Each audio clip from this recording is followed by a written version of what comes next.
A toroid composes three different ferromagnetic materials A, B, and C, each with a mean length of 20 centimeters or 30 centimeters and 20 centimeters. So it consists of of length. Let's say datas. We have the datas. The LA, which is which is 30 centimeters, and LB, which is which is 20 centimeters, and then LC, which is 10 centimeters respectively. The toroid has uniform cross-sectional area of 100 centimeters squared and and a supply coil. So therefore the area of 100 centimeters square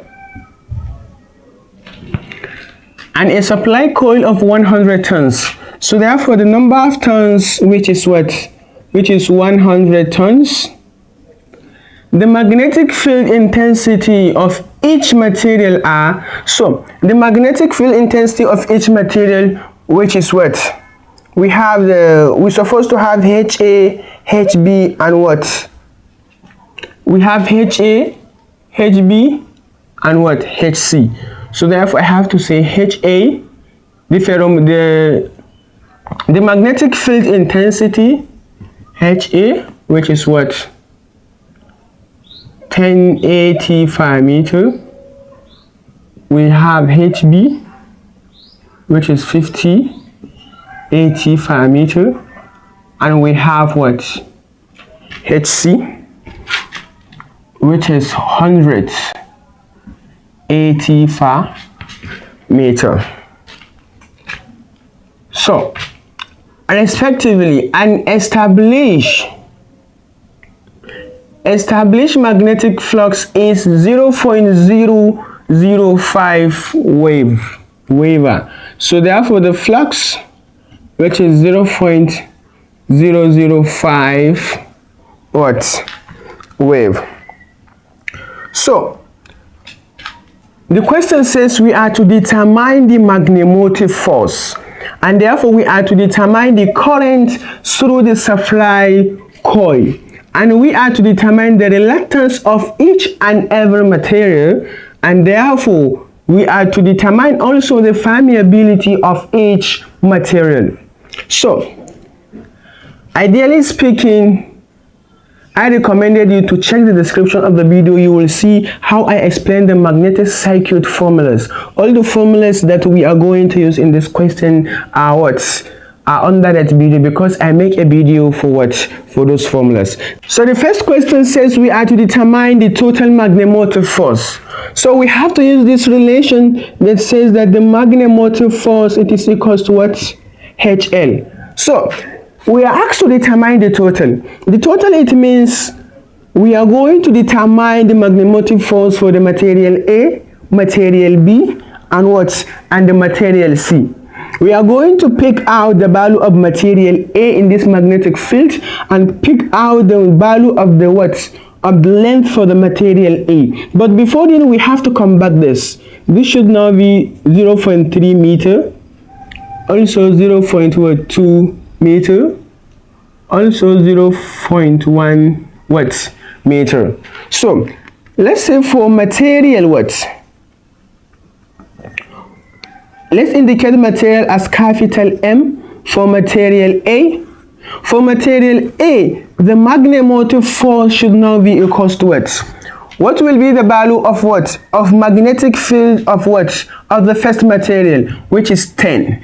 So 10 multiplied by by length of the first material, the length of of the first material, which is 0.3.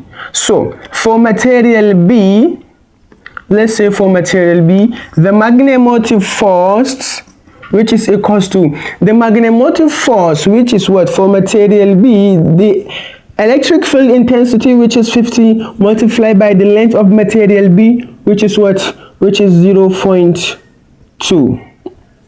And also for the material C, I have to say the magnemotive force, which should now be equal to material C. We have 100 multiplied by what?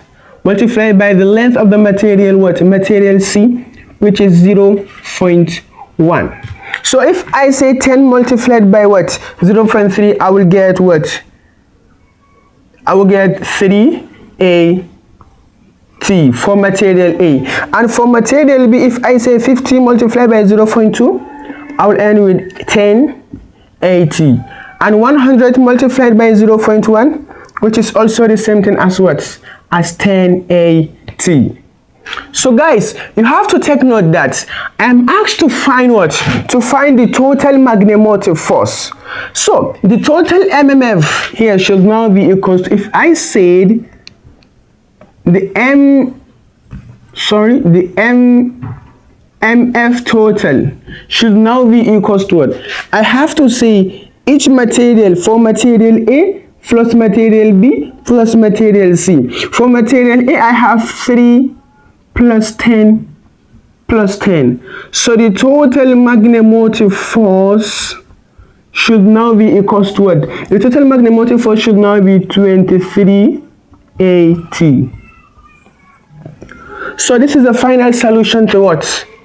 To the first question that says we are to determine the total magnemotive force, and we already determined the total magnemotive force. So the next thing to do is that we are asked to determine what? Determine the current through the supply coil. So guys, you have to take note that, let's say II2, there is a relation that says magnemotive force is the same thing as what? As Ni. So we already have the total magnemotive force, so I will just make the currents to be subject of the formula, because I'm asked to determine the current through the supply coil. So I have to say dividing both sides by the number of turns. Number of turns will cancel the number of turns. But before then, let me just keep the formula down so that you will notice the formula. Also, let me indicate this. So as you can see, I have to say the total magnemotive force, which is what? Let's say magnemotive force, which is equals to N multiplied by I, by dividing both sides with the number of turns. Number of turns will go with the number of turns. The current should now be equal to the total magnemotive force, which is 23, divided by the number of turns. The number of turns, which is 100. So what will be the new current? If I said 23 divided by 100 is the same thing as 0.23 amps. So 0.23 amps. So the current, which is 0.23 amps.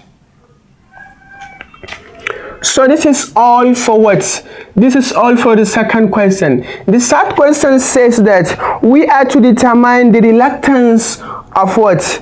Reluctance of each material. So to find the reluctance of each material, what are we going to do? We have to use the relation, but let's have a space here.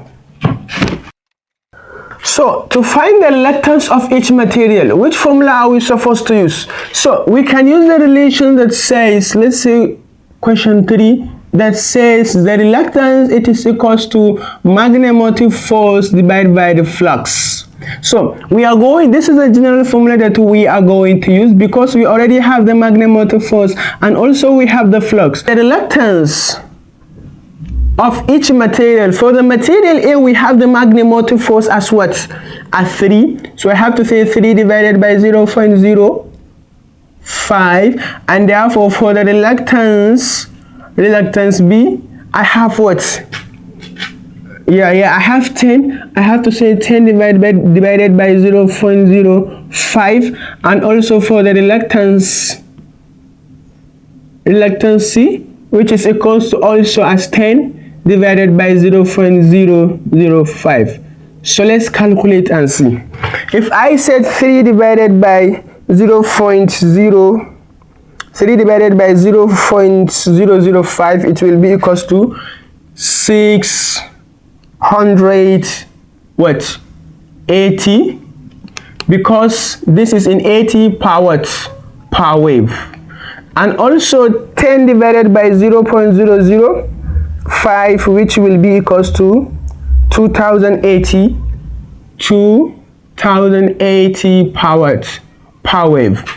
And also if I say 10 divided by 0.00, also it is the same thing as 2080 per watt per wave. So the question says we are to determine the reluctance of each material. So the reluctance of material A is this, and also the reluctance of material B is this, and also the reluctance of material C is what? Is this. So the last but not the least says the permeability of what? The permeability of each material. Which formula of reluctance are we going to use? I can use okay, we are asked to find the permeability. The permeability. I can use L over what? Over the reluctance what? Reluctance multiplied by what? By area. So the reluctance of each material, it means, okay, sorry, not reluctance, permeability. The permeability of each material, the same thing. Permeability of A is the same thing as what? As the length. We already have the value of our length, which is what? Yes, for length A we have 0.3, and reluctance A, it is difference. Yes, reluctance A, it is different. Reluctance B, it is what? It is also different. So for the material A, I have to say 0.3 divided by what? Divided by the reluctance A, which is 600, multiplied by what? Multiplied by the area. We have the area. Yes, we have the area, which is what? 100 centimeter. But you all know that we have to convert it. It will now become 0.01 meter. So it will now be 0.01 meter. So also for the material B, I have to say the length for the material B, which is 0.2, divided by what? The reluctance for the second material, which is 2000 multiplied by 0.01, and for the reluctance C should now be equal to the reluctance. We have the length, which is 0.1, and also divided by the value of what? The reluctance. What is the value of reluctance for the third material C? It is 2000. So I have to say 2000 multiplied by 0.01. So if I said 0.3 divided by 600 multiplied by 0.01, so this should now be 0.05. So this is what? This is 0.05 Henry Farads per meter for what? The permeability of the first material. The permeability of the second material, which is 0.2 divided by 2000 multiplied by 0.01, which is 0.01 Henry per meter. So which is 0.01 Henry per meter. For the material C, 0.1 divided by 2000 multiplied by 0.01, so it is 0.005. 0.005 Henry Farads per meter. So this is all for the first question. So let's see the second question. But guys, from this question you can be able to what? You can be able to draw the magnetic circuit, and also you can be able to draw the equivalent what? The equivalent circuit. So you can do it on your own because it is very easy. So let's see the second question. So the second question says that show that the flux density, which is equals to the mu multiplied by the number of turns multiplied by the current divided by n. So therefore we are going to show this. So but to show this, I have to say, let's say for a solenoid, let's say for a solenoid, using what? So let's say using the amperes. Using the amperes law,